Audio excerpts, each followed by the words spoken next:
Je vous ai parlé précédemment de l'élargissement de la notion de libre examen, qui au départ était réduite au contexte du conflit entre catholiques et protestants. Et donc on examinait librement les textes sacrés plutôt que d'être obligé d'accepter l'interprétation de l'Église.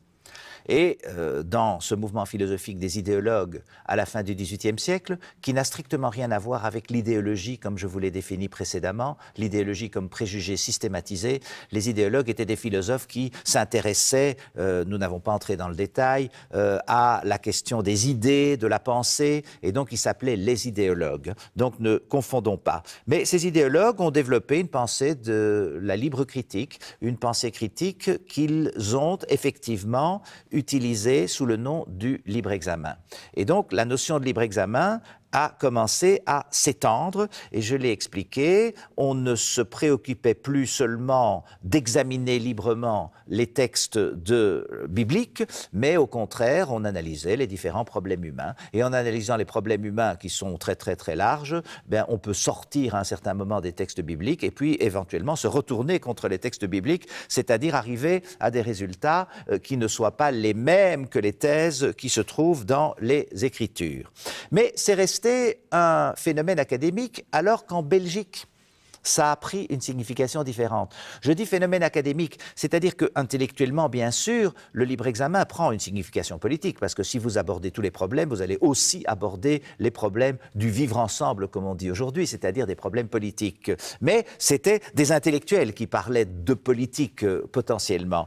Ce n'était pas encore repris par un mouvement qui était capable de changer la société, de légiférer, par exemple, pour avoir, en ayant une majorité au Parlement. Ça a été le cas en Belgique. La Belgique a été créée en 1830 et il faut savoir que quand elle a été créée, c'est en révolte contre le roi des Pays-Bas. La Belgique appartenait aux Pays-Bas depuis 1815, c'est le traité de Vienne qui avait organisé ça, et en 1830 les Belges se sont révoltés. Et ce tout jeune État devait quand même faire attention aux menaces qui pesaient sur lui, et donc les Belges ont essayé de s'unir au début, ce qu'on appelle la période de l'unionisme, entre les catholiques qui défendaient une mainmise de l'Église sur la société, ou en tout cas les catholiques les plus conservateurs, et puis de l'autre côté, des libéraux. Les libéraux qui défendaient les libertés, qui défendaient la liberté de conscience, donc qui pouvaient être des catholiques. Le fondateur de l'ULB, vous le verrez, était un catholique libéral. C'est cette période de l'unionisme où certains catholiques restaient des catholiques fervents et en même temps ne voulaient pas que l'Église s'impose dans la société, surtout s'impose aux protestants, s'impose aux juifs, s'impose même aux non-croyants. Et donc, il y avait là une grande ouverture. Alors, à l'origine de la Belgique, bien sûr, que ce compromis était un compromis un peu fragile. Dans la Constitution belge, on a accordé la liberté d'enseignement aux catholiques, ça leur permettait de créer leur propre réseau d'enseignement, mais on a accordé aussi aux libéraux, qui représentaient la gauche, on a accordé aux libéraux la liberté d'expression, la liberté de conscience, la démocratie, toutes ces choses-là, c'était important. Et cet unionisme, donc, est le contexte dans lequel est née l'Université libre de Bruxelles. Elle est née en 1834 et c'est une création des libéraux, et à l'intérieur du Parti libéral, c'est une création de la franc-maçonnerie. Maintenant, ce qui s'est passé, l'Université libre de Bruxelles a été créée en réaction à la recréation de l'Université catholique de Louvain. L'Université catholique de Louvain est une vieille université médiévale qui avait été à un moment supprimée, qui a été recréée au début des années 1830, et les libéraux et les francs-maçons ont considéré qu'il fallait une institution d'enseignement qui défende les droits de la pensée critique et ne soit en tout cas pas inféodé à un catholicisme officiel et qui pouvait devenir dangereux, même si à l'époque, il fallait bien faire des compromis à l'époque de l'unionisme, puisqu'il fallait que le pays soit uni contre les menaces extérieures. Et puis, au cours des années 1840-1850, ce compromis a petit à petit volé en éclats, parce qu'il y a eu une double radicalisation de chaque côté. Et vous savez, quand on se radicalise, on ne peut plus faire de compromis. Et du côté catholique, il y a eu tout ce courant qu'on a appelé le courant ultramontain, Ultramontain, ça veut dire au-delà des montagnes. Ça veut dire vous allez chercher vos ordres au-delà des Alpes, c'est-à-dire en Italie, c'est-à-dire à Rome, c'est-à-dire chez le pape.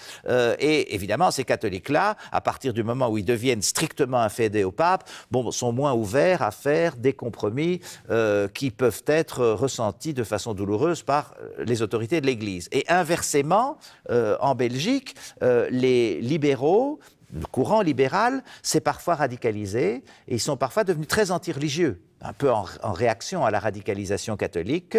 Et donc, cette revendication de la liberté de la pensée critique est devenue une revendication beaucoup plus forte parce qu'ils voyaient un refus catholique où les catholiques se repliaient sur des positions très conservatrices.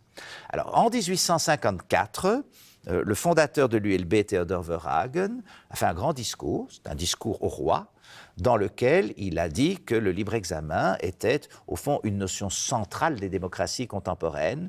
Vous ne pouvez pas avoir de peuple décidant démocratiquement s'il ne peut pas examiner librement les problèmes, mais que c'était aussi très, très important du point de vue de l'activité intellectuelle et de la formation des élites, et donc des universités.